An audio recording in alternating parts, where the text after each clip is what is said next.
नमस्कार, स्वागत है आपका जस्ट इंडिया में और मैं हूं आपके साथ मुस्कान। रुक करेंगे उन तमाम खबरों का जिनका सरोकार है आपसे। खबरों के प्रायोजक हैं आरोग्य मास्क लगाएं, कोरोना से सुरक्षित रहें। Kamal Chalk Industries, a trusted school of chalk, manufacturers and suppliers of chalk, color chalk, duster, mask, sanitizer, etc. Asian colour coated Ispat limited, आपका विश्वास हमारी पहचान। मेडिफिर international, taken a step to keep you safe from corona virus. रंज किया showroom in Rohtak and Bahadurgarh. Showroom पर आएं, test drive लें और गाड़ी बुक कराएं।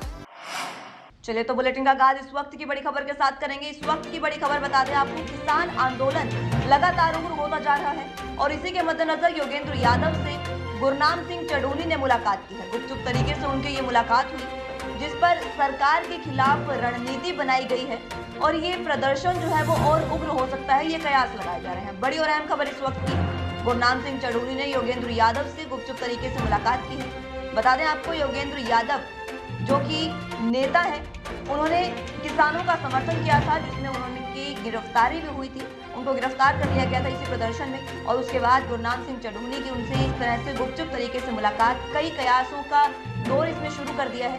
सरकार के खिलाफ रणनीति बनाई गई है, ये भी कयास लगाए जा रहे हैं और कहा भी ये भी जा रहा है कि ये प्रदर्शन किसान आंदोलन और ज्यादा उग्र हो सकता है। चलिए तो एक और बड़ी खबर के रुख करेंगे। इस वक्त की बड़ी और अहम खबर बता दें आपको, किसान आंदोलन से जुड़ी ये बड़ी खबर है, जहां पर किसानों में दो फाड़ हो गए हैं। हरियाणा और पंजाब के किसान दो गुटों में बंटते नजर आ रहे हैं। पंजाब के किसानों का बुराड़ी मैदान में जाने से इनकार करना सरेआम ये जाहिर कर रहा है कि किसानों में अब दो फाड़ होते नजर आ रहे हैं। बता दें आपको, बुराड़ी मैदान में प्रदर्शन के लिए बुलाया गया है, जहां पर हरियाणा के किसान तो जाएंगे, लेकिन पंजाब के किसानों ने जाने से साफ इनकार कर दिया है। वहीं हरियाणा में 3 दिन से चल रहे किसानों के आंदोलन के उग्र होने के बाद सरकार ने किसानों से बातचीत की पेशकश की है। केंद्र सरकार के निर्देश पर मुख्यमंत्री मनोहर लाल ने एक ट्वीट के जरिए कहा कि बातचीत के दरवाजे खुले हैं और केंद्र और राज्य सरकार किसानों से उनके मसलों पर बातचीत करने को तैयार है। किसान 3 कृषि कानूनों के विरोध में आंदोलनरत हैं। मुख्यमंत्री की इस पेशकश के बाद किसानों को दिल्ली के बुराड़ी स्थित निरंकारी भवन में पहुंचने की अनुमति भी मिल गई है। किसानों के आंदोलन का दूसरा दिन काफी तनावपूर्ण रहा। हरियाणा के पानीपत टोल प्लाजा से आगे बढ़े किसानों का शुक्रवार सुबह पुलिस से टकराव हुआ। जैसे ही किसान आगे बढ़ने लगे, बॉर्डर पर तैनात जवानों ने उन्हें रोक लिया। किसानों ने बैरिकेड तोड़ने की कोशिश भी की तो पुलिस ने उस पर पानी की बौछारें कर दी। आंसू गैस के गोले भी छोड़े गए। अब किसान सोनीपत में कुंडली बॉर्डर पर पहुंच चुके हैं और दिल्ली में घुसने की कोशिश कर रहे हैं। सिंघू बॉर्डर पर भी किसान पहुंचे और दिल्ली की ओर कूच किया, लेकिन बॉर्डर पर तैनात जवानों ने उन्हें रोका तो किसान बैरिकेडिंग तोड़कर आगे बढ़ गए। पुलिस ने उन्हें रोकने के लिए पानी की बौछारें की और आंसू गैस के गोले भी छोड़े गए। बता दें कि किसानों को रोकने के लिए सिंघू बॉर्डर पर कंटीले तार लगाकर बैरिकेडिंग की गई है।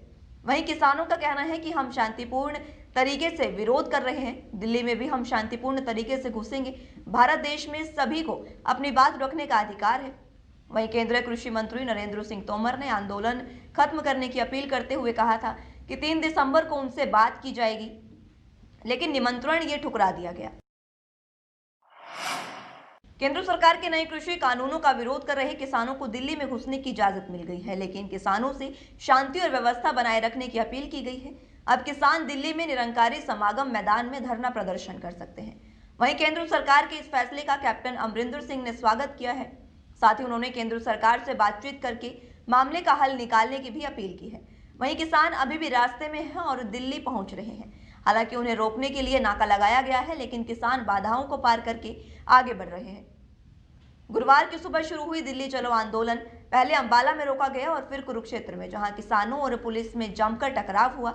शंभू और सिंघू बॉर्डर पर भी आज किसानों ने हंगामा किया।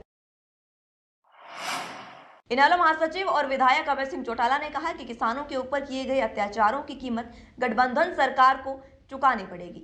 उन्होंने कहा कि किसानों की मांगे जायज है, वहीं आंदोलन में 2 किसानों की मौत बेहद दुखद है। उन्होंने कहा कि मृतक किसानों के परिजनों को मुआवजा मिलना चाहिए।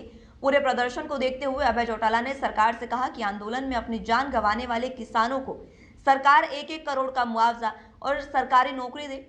कांग्रेस नेताओं के बयानों पर मुख्यमंत्री मनोहर लाल के पूर्व मीडिया सलाहकार राजीव जैन ने भी अपनी प्रतिक्रिया दी है।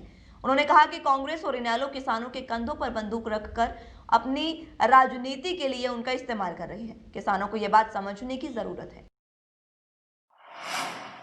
हरियाणा कांग्रेस के अध्यक्ष कुमारी शैलजा ने बयान जारी कर कहा कि किसानों पर आंसू गैस के गोले छोड़ना और उन पर झूठे मुकदमे दर्ज कर गिरफ्तार करना लोकतंत्र की हत्या है। शैलजा ने कहा कि हरियाणा सरकार दमनकारी नीतियां अपनाकर किसान, आड़ती और मजदूरों की आवाज को दबाना चाहती है। 3 कृषि कानूनों के खिलाफ पंजाब के रास्ते भारी संख्या में किसानों ने हरियाणा की सीमा में प्रवेश किया, जिन्हें हरियाणा पुलिस के द्वारा टोहाना की सीमा पर रोक लिया गया था। कल दोपहर बाद किसानों के उग्र होते हुए पुलिस के द्वारा लगाए गए अवरोधों को हटा दिया गया। इसी दौरान जब पुलिस ने उन पर वाटर कैनन से पानी फेंका तो किसानों ने पत्थरबाजी की। इसी पत्थरबाजी में पुलिस की वाटर कैनन बैंक को नुकसान पहुंचा है। पुलिस ने इसी मामले में ड्यूटी मजिस्ट्रेट की शिकायत पर अज्ञात के खिलाफ मामला भी दर्ज कर लिया है। दर्ज किए गए मामले में बताते हुए डीएसपी टोहाना बिरम सिंह ने बताया कि टोहाना की सीमा में सैकड़ों की संख्या में किसान अपने वाहनों सहित आए थे, जिन्हें सीमा पर रोक दिया गया था।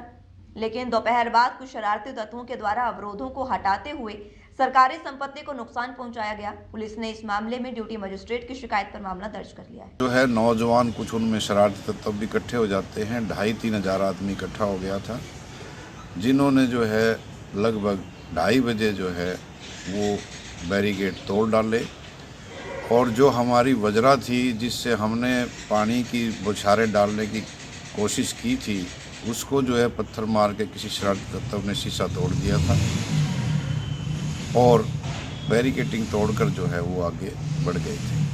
तो पुलिस ने जो है वो अज्ञात लोगों के खिलाफ जो है पीडीपी एक्ट का, हमारा जो शीशे का नुकसान हुआ, बैरिकेड जो तोड़फोड़ की गई है, उसमें पीडीपी एक्ट का और धारा 144 लगी हुई थी, उसके उल्लंघन पर 188 का जो है वो मुकदमा दर्ज। वहीं हरियाणा के मेवात जिले में एक दर्दनाक वारदात सामने आई है, जहां गांव पिपरोली में एक मां ने अपनी 4 बेटियों को मौत के घाट उतार दिया, फिर खुद भी गला रेत कर अपनी हत्या कर ली। वारदात शुक्रवार तड़के अंजाम दिया गया। घर के मुखिया की सवेरे आंख खुली तो उसने कमरे में खून ही खून बिखरा पाया और तब तक उसकी 4 बेटियां मर चुकी थी। वहीं पत्नी खून से लथपथ तड़प रही थी। ये सब देखकर शख्स बदहवास हो गया और चीखने चिल्लाने लगा। शोर शराबा सुनकर पड़ोसी दौड़े आए और नजारा देखकर उनके भी होश उड़ गए।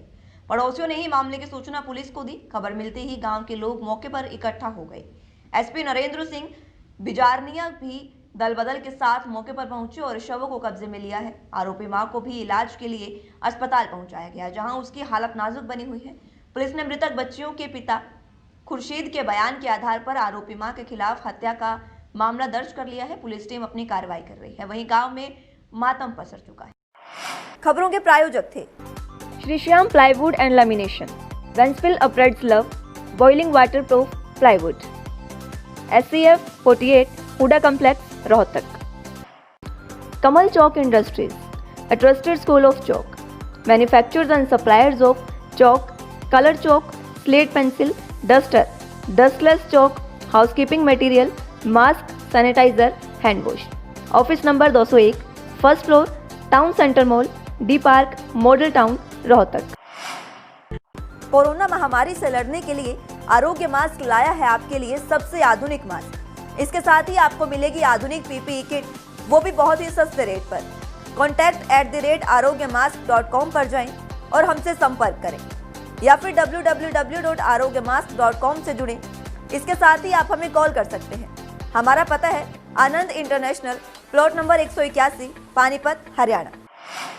Be Fast Fit, India's fastest growing fitness chain, now at Rohtak D Park.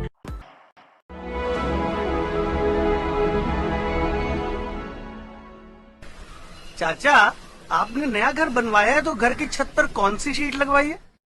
बेटा, मैंने अपने घर की छत पर एशियन शीट लगवाई है, क्योंकि वो कभी न मिटने वाले ओरिजिनल निशान की चादरें हैं। साथ में ISI का चिन्ह, 5 साल की वारंटी के साथ साथ पैसों का सही मूल्य देने वाली वही इकलौती शीट्स हैं।